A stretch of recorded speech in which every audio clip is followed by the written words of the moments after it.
daawadyaal waxaanu ku sugannahay goob loogu magacdaray Batalaale swimming oo ah goob dabaal loogu talagalay isla markaasina noqonaysa tii ugu horeysay ee nooceeda ah ee Hargeysa laga furo. xaruntani waxaa si rasmi ah xariga uga jiray wasiir ku-xigeenka wasaaradda ganacsiga ee Somaliland. Batalaale swimming pool oo maanta aan xariga halkan kaga jiray kaasoo casri ah wax weyn oo aynu kaga maarano maalin walba caruurihii ku dhimanayay xeebta waxa laga yaabaa in gurigoodii loogu keenay oo ay ku dabaashaan. sidoo kale mas'uuliyiinta xarunta ayaa tafaasiil waxa ay ka bixiyeen qaabka xaruntan ay u dhiseen iyo qaabka ay u shaqeynayso. waxaanu halkan maanta ku daafuraynaa swimming pool-kii ugu horeeyay ee Hargeysa yeelato walaalaha Batalaale swimming pool waxaan filayaa inaynu kaga maarmi doono waxyaabo fara badan inuu badda u socon jiro 150 kilomitir aanu socon jiray. Jirkii labaad kaas waa caruurta yar yar ilaa 10 jir halkana waa ilaa teenage-ka ilaa 18 jir 16 jir waa 2 mitir oo in yar la waxay nagu xigtaa saa aragtaan in waa level 2 level 3 baa isna nagu xiga oo 2 mitir oo loogu talagalay dadku markay dabaasha bartaan in ay galaan biyahan way daweysan yihiin biyahaynu cabno ee nooga yimaado dhulka ka jeermis badan hadii la qaado waxaan ku casuubanaa waliba dadka fayadhowrka biyo inay yimaadaan they will amazing imika wadiga arkaya waa kuwa socda biyaha ka soo noqonaya kuwa la soo sifeeyay way hawadana dhasle hawadanu ka dhasweynta hawada adduunka waxa laga yaabo roob dabayl la soo kaco deedna dhas dusha ku reebo dhaskaas aan ul dagaalano waa markii bilowna warashkii circulation biyaha wana macna akademi qofku markuu level ka yimaado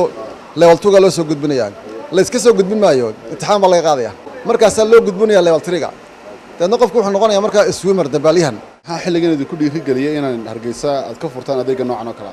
waxaan nagu dhiirigeliyay berigii dhawada tahriib ku dhacay magaalada waati baroortas qabsatay suldaankeena weyne suldaan maxamed cabdiqaadir maalin hadlayay TV ka maqlayay wuxuu war hadii aan tahriibta dhalinyarada laga hor joogsanaynin maxaa dabaasha loo bari waayay buu suldaanka erigiisaas way galaaniga waan u mahadnaqay haduu maanta maqlayo sida idin muuqata dad badan ayaa hadda oo dhalinyaro u badan ayaa xilli nasasho ku qaadanaya oo ku dabaalanaya waana mid kamid ah adeegyada cusub ee magaalada Hargeysa lagu soo kordhiyay waxa weeye horumarka kolba ay Hargeysa iyo Soomaaliland ay gaarayso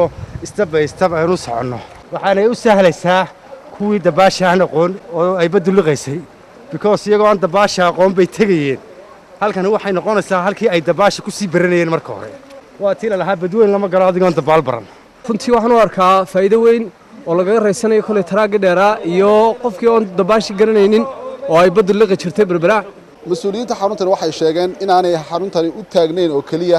in dadku ay ku nastaan balse waxay sidoo kale noo sheegeen inay tahay meel akademiga ama wax lagu barto oo dadka dabaasha ay ku baraan taasina waxay ka caawinaysaa dad badan oo aan dabaasha garanaynin inay dabaasha ku bartaan halkani anagu muhiimadda waxaan siinaa baridda luxury-ga hadii goor waan ciidi baan gelinaa way qaar baa noo yimid kulay buulka noo xidha aniga caruurtayda family-gayga ma saacad bay ka xanimayaan saacadda 20 inaba wax noogu baran lahaa soo maaha marka anigu maxaan muhiimadda u siinay aan u keenay waxa weeye barista caruurta marka dabaashu waa hubde qof wax ku gaashaaman qofka weeyaan mid kamid ah mas'uuliyiinta goobtani aasaasay waxa uu noo sheegay in biyaha ay ka soo saaraan ceel halkan ku yaala oo aan kaba fogeyn isla markaasina ay mariyaan nidaam kala duwan oo biyaha lagu nadiifiyo si biyuhu aanay u wasakhoobin qaybta control-ka ama cleaning ama hygiene qof soo yaqaan ee biyaha clean garanaysa biyahaas marka hoosta ka yimaadaan waxay soo marayaan waxay imanayaan ay ku soo dhacayaan foostadan